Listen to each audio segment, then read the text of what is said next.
capítulo 4 do Evangelho de Jesus segundo São Marcos. De novo começou Jesus a ensinar à beira-mar e se reuniu a ele uma grande multidão, de modo que entrou numa barca e dentro dela sentou no mar. Todo o povo se achava na praia. Ele ensinava muitas coisas por parábolas, dizendo no correr do seu ensino: escutai, o semeador saiu a semear. Quando semeava, uma parte da semente caiu à beira do caminho e vieram as aves e a comeram. Outra parte caiu nos lugares pedregosos, onde não havia muita terra. Logo nasceu, porque a terra não era profunda, e saindo o sol, se queimou. Outra caiu entre os espinhos, e os espinhos cresceram e a sufocaram, e não deu nenhum fruto. Mas outras sementes caíram na terra boa, e brotando e crescendo, davam fruto, e um grão produzia 30, outro 60 e outro 100. E advertiu: que ouça quem tem ouvidos de ouvir. Quando ficou sozinho, os que estavam ao redor dele com os 12 apóstolos pediram a explicação da parábola. Então Jesus falou: a vós é dado o mistério do reino de Deus, mas aos de fora tudo se lhes propõe por parábola, para que vendo vejam e não percebam, e ouvindo ouçam e não entendam, para que não aconteça que se convertam e sejam perdoados. Perguntou-lhe: não percebeis esta parábola? Então como entendereis todas as parábolas? O semeador semeia a palavra de Deus. Os que se acham pelo caminho, onde a palavra é semeada, são aqueles de quem, depois de a terem ouvido, logo vindo Satanás, arranca a palavra que neles foi semeada. Igualmente, os semeados nos lugares pedregosos são aqueles que, ouvindo a palavra, imediatamente a recebem com alegria, mas não têm raiz em si mesmos, duram pouco tempo. Depois, sobrevindo tribulação ou perseguição por causa do Evangelho, logo se escandalizam e se afastam. Os outros, semeados entre os espinhos, são os que ouvem a palavra de Deus, mas os cuidados do mundo, a sedução da riqueza, a cobiça de outras coisas materiais, entrando, abafam a palavra e ela não dá fruto. Mas os semeados na terra boa são aqueles que ouvem a palavra de Deus e a recebem mesmo e produzem fruto a 30, a 60 e a 100 por um.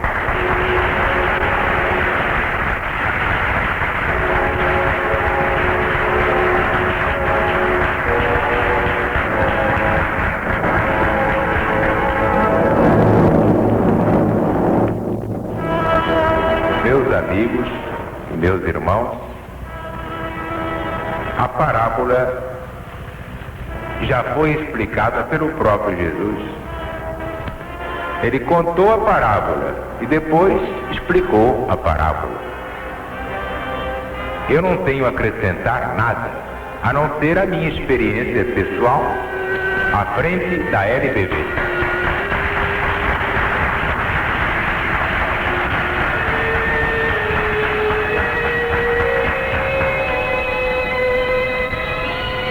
Antes que a LBV estivesse oficialmente fundada, já estava funcionando desde 48. Porque quando eu recebi esta missão, tratei de procurar os companheiros que me pudessem ajudar. É assim como quem quer fazer um prédio. Leva um ano fazendo a planta escondido, sem ninguém saber. Depois que a planta está pronta, aí é que começa a construção do prédio. Absurdo seria alguém fazer um prédio sem ter planta, que aí cairia plantado na sua própria confusão. Eu, sabedor disso, tratei também de fazer a planta. Isso foi em 48, um ano de silêncio. Ninguém sabia o que eu estava fazendo nesse ano.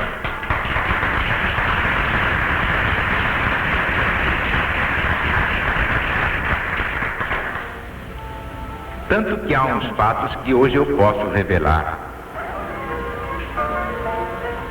Logo que eu recebi a ordem, e vocês sabem que foi numa sessão espiritual, bem comandada pelo comandante Paiva.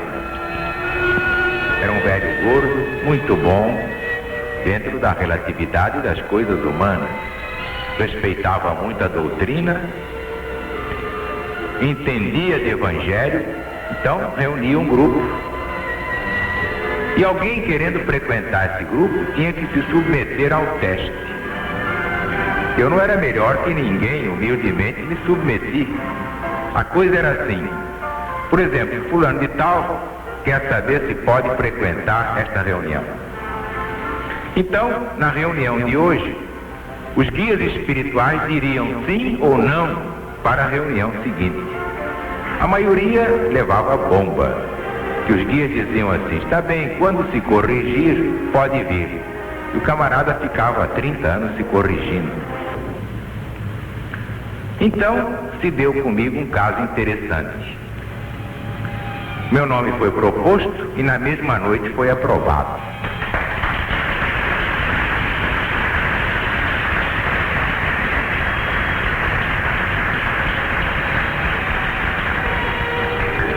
Quer dizer, os guias espirituais que não se deixam enganar, que olham por dentro o candidato, olham por dentro, não vão atrás de anúncios e demagogias e propagandas em revistas coloridas e na televisão, nada disso, nada de matéria paga. Os guias olham e dizem, serve ou não serve?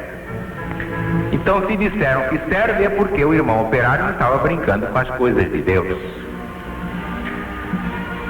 Mais tarde,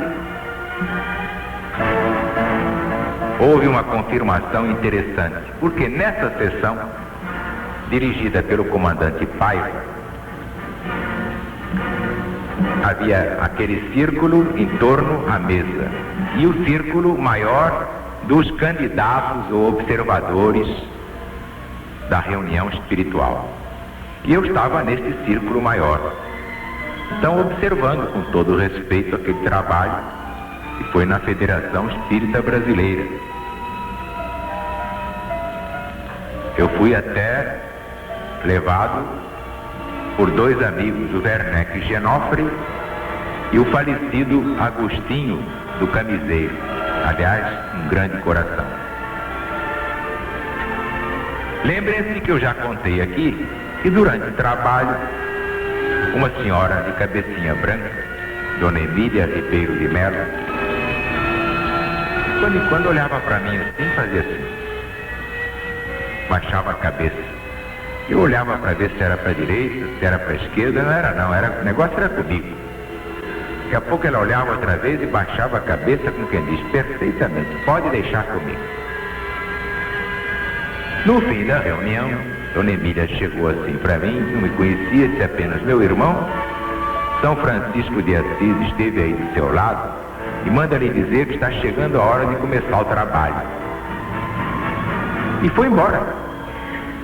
Engraçado que eu ainda me lembro como se fosse hoje. Ela começou a descer a escada e o corpo ia desaparecendo até que aquela cabecinha branca também desapareceu. Aí eu perguntei ao Agostinho: Agostinho, conhece essa senhora que falou comigo? Conheço. O que acha? Bom, mas o que houve? Ela me disse isto assim, assim. Então, meu querido, prepare-se, porque a dona Emília tem 30 anos aqui e nunca foi pedra de tropeço. O que ela disser é batata.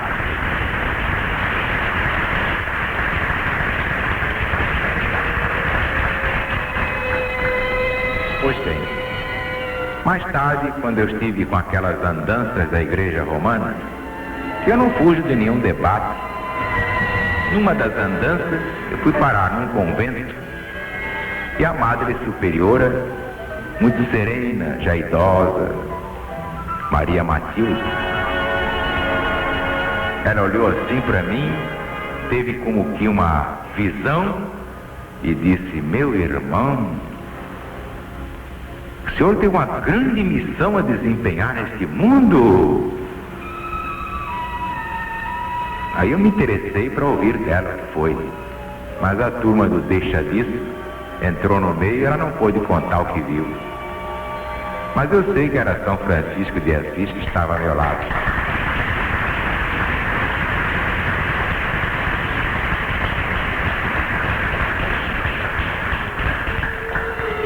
De modo que isto tudo prova que nada se improvisa. O espírito já vem com sua missão definida e pode falhar se quiser. Isto é que é importante. Mesmo tendo assumido um compromisso, o espírito descendo pode dizer: não quero saber disso, eu quero é namorar, eu quero é jogar, eu quero é rosetar. E eles dizem: perfeitamente, pode ir embora. Ninguém é obrigado a cumprir o seu compromisso. Deus respeita o livre-arbítrio desta forma. Ora, meus amigos e meus irmãos, eu tive momentos terríveis que mais tarde todos conhecerão. Não é ainda o momento de falar, mas para enfrentar tanta treva, tanta maldade, tanta cachorrada, é preciso ter peito e rasca.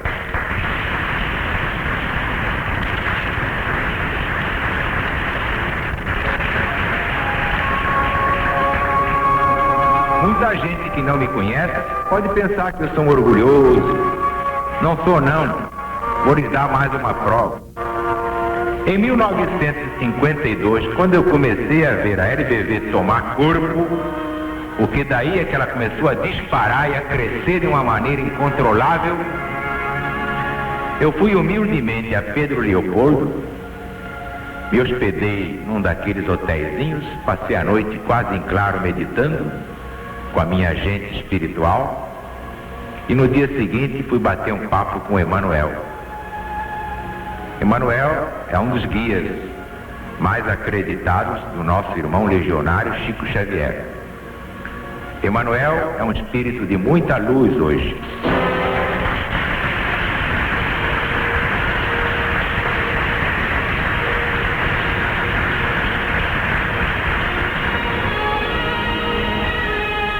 Pois bem, e foi assim que o irmão operário recebeu o recado de Dona Emília, teve a confirmação pelo Emmanuel, dizendo: realmente a sua missão, irmão Zarur, resulta de um compromisso assumido na espiritualidade.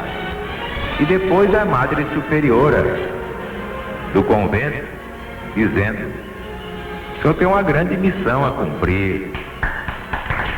Estamos procurando fazer nossa parte, graças aos homens e mulheres da boa vontade de Deus. Quer dizer que a semente caiu em boa terra. Eu posso dizer que vocês todos são esta terra boa, onde a semente da palavra de Deus germinou para a vida eterna.